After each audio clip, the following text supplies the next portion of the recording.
Hello everyone. So today our topic is the Mughal Empire.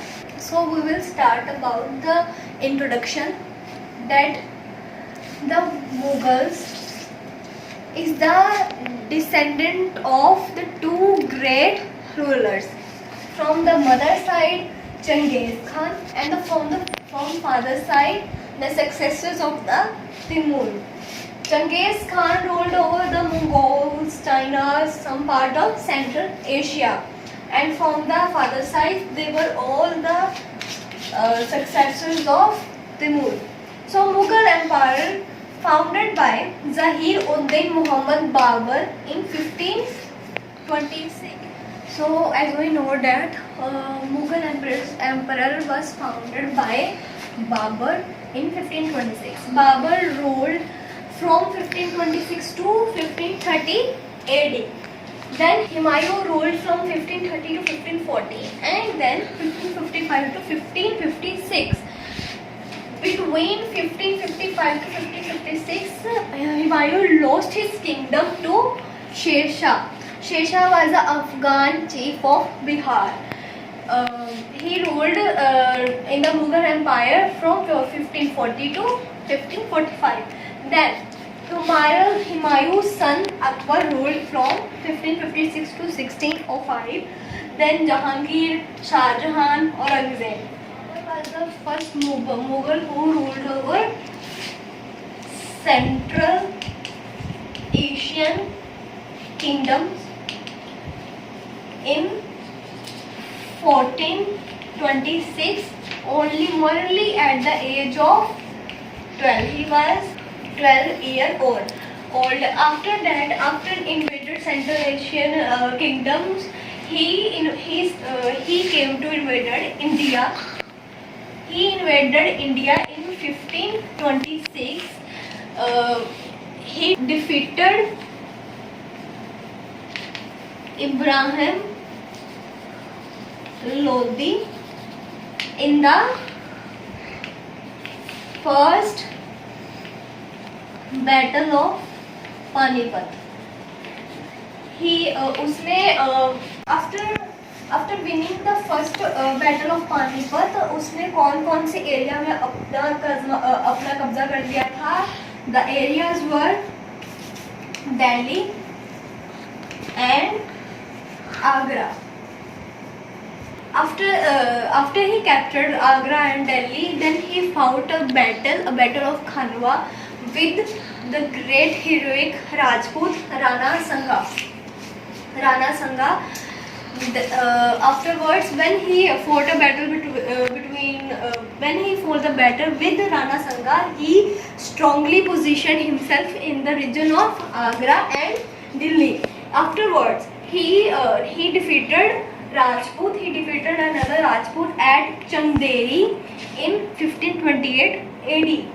Then he also fought with Afghans, chief of Bengal and Bihar region. Then he died on 1530 AD. So he is the son of Babur. In 1530, Babur succeeded his father's throne. Humayun's full name was Nasir-ud-Din Muhammad Humayun. In 1530, Humayun succeeded his father's throne on 1530, but somehow Humayun lost his kingdom to Sher Shah in 1540 in the first battle, that is Chausa, 1539 AD, and second battle was Battle of Kannauj, 1540 AD. Then after the death of Sher Shah, Humayun recaptured Mughal Empire and established his rules and regulation in 1555 and died on 1556. Sher Shah captured the Mughal Empire from Humayun with two battles, Battle of Chausa and Battle of Kannauj in 1540 AD. Then he started his rule over there. So that is why we have to discuss about him also. His birth name was Farid Khan. He killed fully grown tiger barehanded. That is why people called him Sher Khan, the Lion King. He was the founder of Sur dynasty. He was the founder of Sur dynasty. He was a great administrator. He only thinks about his empire. So he introduced coins with a uniform standard, and also introduced weights and measures with a uniform standard. And he also set up inns, or we can say hotels, for safe stay of travelers. He also maintained roads for the trade. His main aim is to establish trade and commerce in his empire. He also gave importance to the army. And land system. He do not want his farmer to be cheated by the revenue collectors. Died on 1545 AD.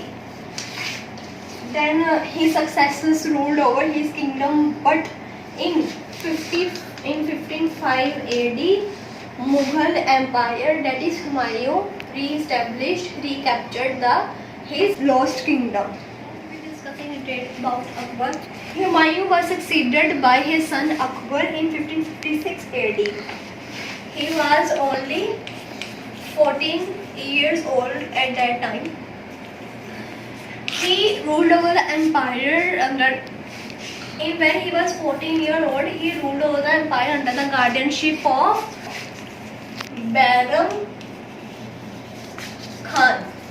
When he became the ruler of the kingdom, Akbar faced many difficulties. Like in 1556, he faced the second battle of Panipat between Mughal and Afghans, led by Hemu, where Hemu was killed and defeated. Again, Akbar established his control over Delhi and Agra. So Akbar's reign can be divided into three parts. So first part is 1556 to 1570, in which he freed himself from the domination of his guardian Bayram Khan, and then with many wars and many fights, he took Malwa, central India, and captured the fort of Chittor, Ranthambore, and Jodhpur was conquered earlier. And then second part is 1570 to 1585. He conquered Rajasthan, Bengal, Bihar, and Odisha. In 1605, he captured northwest area, which include Kashmir, Kandahar, Kabul. In the peak of Akbar's reign, he almost captured Kashmir, Himalaya region, Delhi, Agra, Bengal, Odisha, Bengal, Bihar, etc. He was succeeded by his son Jahangir in 1605. Jahangir, popularly known as Selim. Jahangir followed the Akbar's policy, also maintained his marriage alliance with the Rajput. During the reign of Jahangir, European traders came to India for trading. Jahangir gave them trading rights to Portuguese English. In 1608, we'll discuss about Shah Jahan in detail. Shah Jahan's reign was from 1627 to 58 AD. Shah Jahan continued administration and religious policy as per his grandfather and father. Grandfather was Akbar and father was Jahangir. In Deccan, he conquered Ahmed Nagar and Mirzapur.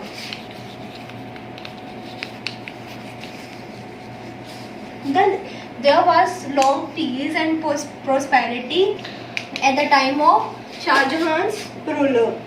He produced excellent work in the architect. Aurangzeb became emperor when Shah Jahan was imprisoned in Agra's fort. He defeated his brother in wars for the succession. His reign was of 50 years. In those 50 years, Mughal emperors was extended from Kashmir in north and to Karnataka in south. So at the same time, empire faced many problems. Aurangzeb was very rigid and conservative toward Hindus. Not as we know that Akbar and Shah Jahan, and after Akbar, Jahangir, Shah Jahan was not at all conservative towards Hindu. Akbar even removed jizya that is imposed only on Hindus. But here Aurangzeb was very rigid and conservative. He adopted many anti-Hindus policies. He also imposed jizya. He also reimposed jizya, which was abolished by Akbar, and he also destroyed many Hindu temples. The angered non-Muslim subjects who had enjoyed religious harmony and tolerance since the time of Akbar. Aurangzeb's reign was marked by many popular revolts.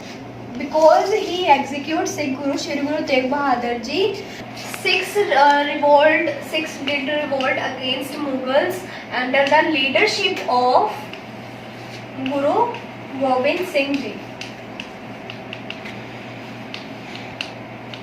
The successor of Aurangzeb was weak, corrupt and power-hungry, which led to the weakness of the empire. So, which invited Nadir Shah and Ahmad Shah Abdali for looting and plundering and gave a death blow to the already weakened Mughal empire. So gradually after the death of Aurangzeb, Mughal empire started disintegrating, means started weakening.